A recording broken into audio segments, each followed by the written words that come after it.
Is this your vehicle? Whose vehicle is it? It's just a rental. It's a rental? Okay. Do you have any registration with it? Do you know if they can put it in the glove box? Let me check.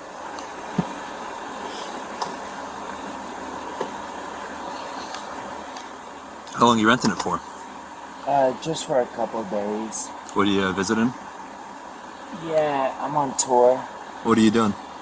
I'm on a world tour. A what?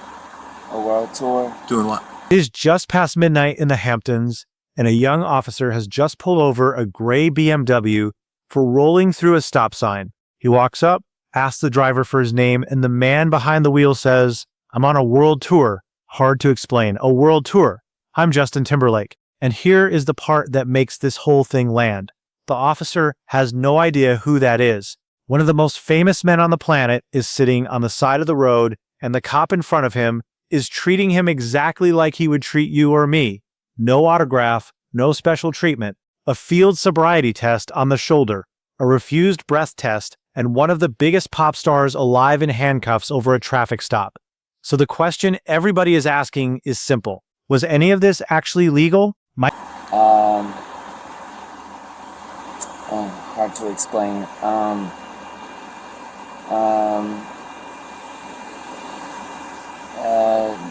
World tour.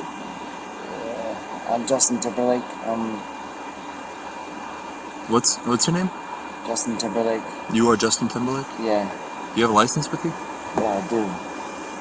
And then when we do this... My name is Matthew Graves. Before I was a criminal defense attorney, I spent years as a cop, and I ran these exact stops at 2 in the morning. I have stood at that window. Then I went to law school and spent years on the other side, defending the people sitting in that car. So I am going to read this one the way almost nobody online can, from both sides of the badge. Okay, so left foot on the line. Left foot on the line first. And then you're going to put your right foot in front of your left, stay just like that. Okay? You're going to be heel to toe, like this. Heel to toe. Up. Put your left foot on the line. Yep. You're going to have your right foot in front of your left, heel to toe. Here. Okay, so we're going to put our left foot on the line first. Put your right foot in front of your left. At the end of this, you are going to know 4 things. 1, whether a cop can really pull you over for something as small as a rolled stop sign. Whether being famous changes a single thing about how this goes. 3, what actually happens when you refuse the breath test, because most people get this completely backwards. And 4, the one decision in this entire video that cost Justin Timberlake more than the arrest ever did. Let's start at the window. Here All of 9 heel-to-toe steps. I will demonstrate this, like you're doing right now, like this.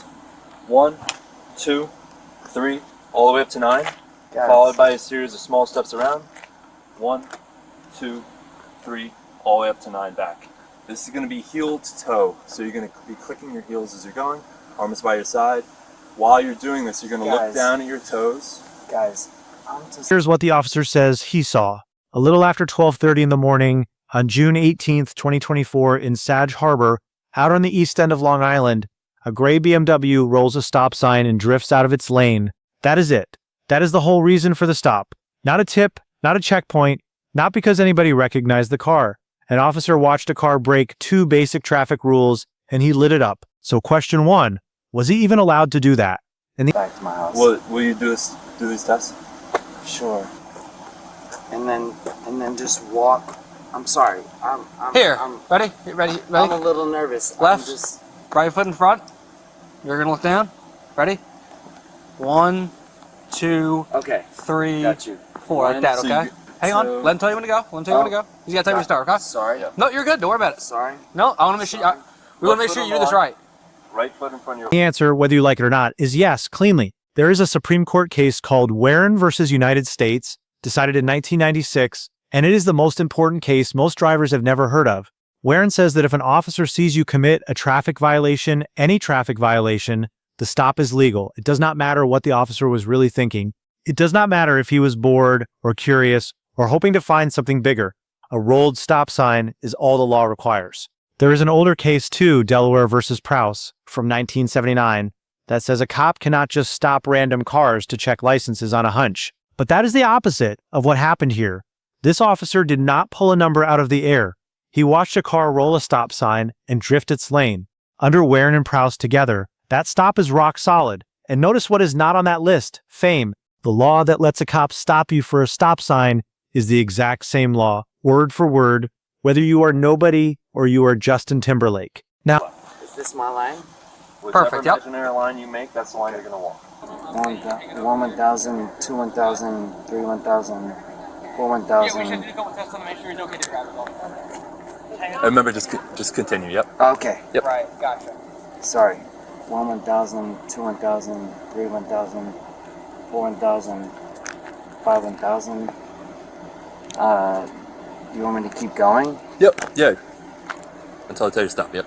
Now, once a car is stopped and the officer smells alcohol or sees the signs, the next thing that happens is the field sobriety tests. The walk and turn, the one-leg stand, the eye test where they follow a light. And here's something most people do not know. In most situations, those roadside tests are voluntary. You can decline them politely. Timberlake did them. And by the officer's own report, he performed poorly on all of them. You can watch him on the video struggling to walk a straight line heel to toe, telling the officer these are really hard tests, that he is nervous, that his heart is racing. I have given these tests hundreds of times. They are designed to be hard when you have been drinking, and they are graded on things you would never think about. On the walk and turn, I am not just watching your feet. I am watching whether you can listen to the instructions and hold a position at the same time, because alcohol wrecks your ability to do two things at once. On the one-leg stand, I am counting how long you can balance and whether you have to put your foot down. None of that is about being naturally clumsy. It is about divided attention, and it holds up in front of a jury. So that is the first real lesson buried in here. Those tests felt like cooperating. They were actually building the case against him, which Did a series of routine tests on you, right? Field sobriety tests, okay? You performed poorly on those, okay? Based off of his observations, you are intoxicated. Okay. So you were under arrest for DWI, okay? Okay. Okay, awesome. All we're asking is if you understand what was just read to you. Yeah, I hear you. Perfect. And what I'm gonna do, I'm gonna reread this again. We're gonna go through the rest of it, but at this brings us to the moment this entire case turns on, the breath test. After the arrest, the officer asks Timberlake to take a chemical test to measure his blood alcohol, and he refuses. He says no. Now, a lot of people watching think that is the smart move. No test, no number, no evidence, no case. Right? This is the single biggest myth I dealt with as a cop, and then again as a defense lawyer. Refusing the breath test does not make a drunk driving charge disappear. In a state like New York, it can quietly make things worse. And here is exactly why. New York has a law called implied consent. It is in the Vehicle and Traffic Law, Section 1194. The deal is this. The moment you accepted your license, you already agreed that if you are ever lawfully arrested for drunk driving, you will take a chemical test. So when you refuse, two separate things happen, and they have nothing to do with the criminal charge. First, the refusal itself can be used against you in court as evidence that you knew you were guilty. And second, under that same law, a refusal triggers an automatic license revocation through the DMV, a minimum of 1 full year for a first refusal on its own track, completely separate from whatever happens with the criminal case. Let me say that again, because this is the part that matters for you, not just for him. In New York, you can beat the drunk driving charge in court and still lose your license for a year, just for saying no to the test. That is the trap. People refuse thinking they are protecting themselves, and they hand the DMV a reason to take their license all by itself. Picture a guy I'll call Dave up in Buffalo. He gets pulled over, he has had a few, and he panics and refuses the test because a buddy once told him that was the smart move. Months later, his criminal lawyer gets the drunk driving charge pleaded way down, and Dave is thrilled. Then a letter shows up from the DMV. His license is gone for a year on the refusal alone, and there is nothing his criminal lawyer can do about it because that penalty was decided in a completely different room. That is the part nobody tells you. So, But like I usually look at. So at this point, he's coming with us, okay? No, he's not. Yes, he is. No, why? He's being arrested for intoxicated. Stop it. DWI, yes. No way. Yes. Don't say it. Yes. He's coming back with us, okay? So you look like you're okay to drive, okay? I don't see any, your eyes look perfectly fine, your speech isn't slurred. You're so you're arresting Justin Timberlake right now? Yeah. Stop it. Yes. Why?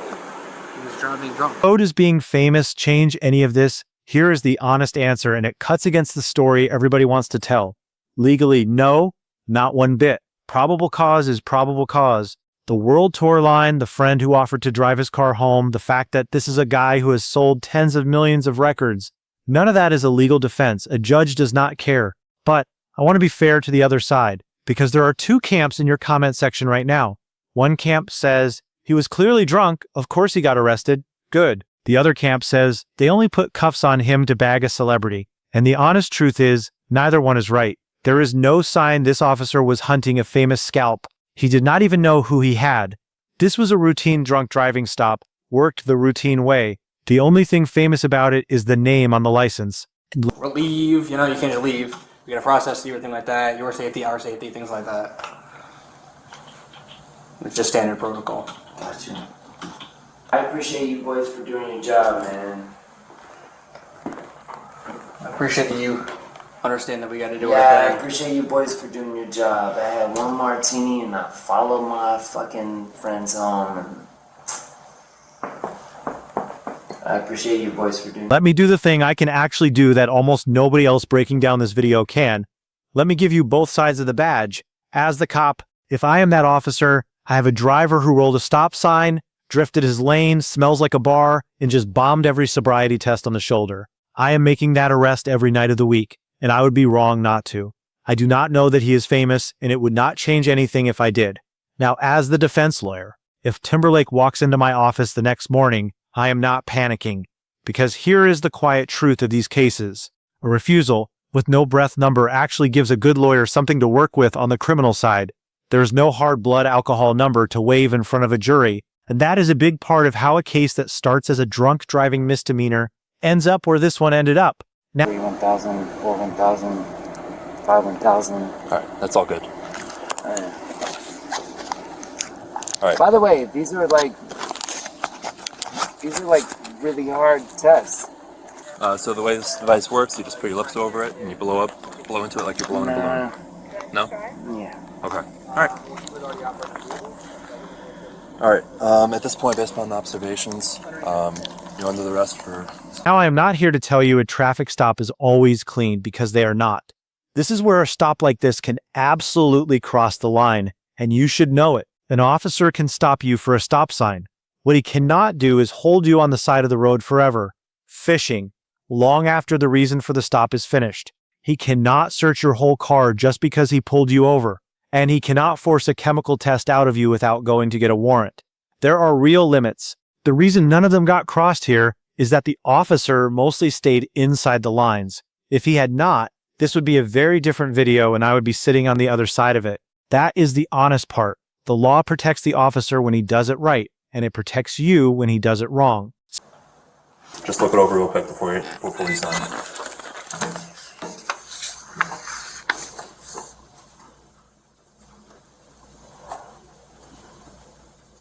White?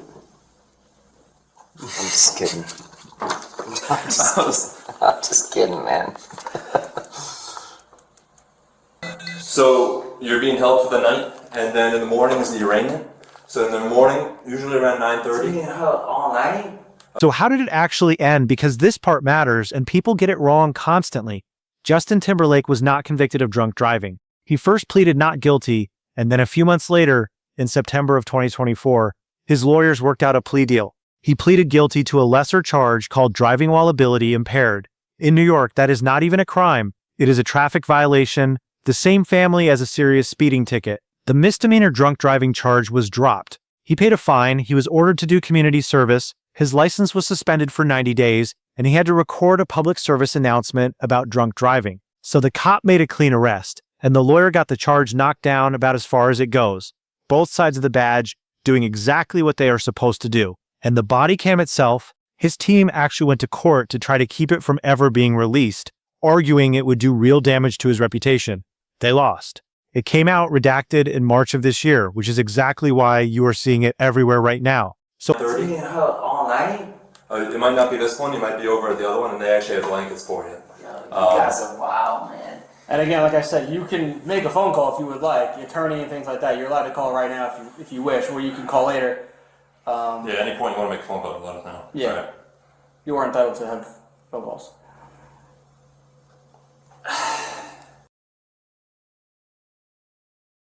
So here is what I want you to take out of this because it has nothing to do with being famous. If those lights ever come up behind you, know the 3 things that actually decide your night. The stop itself is almost always legal if you broke a real traffic law, so do not fight it on the curb.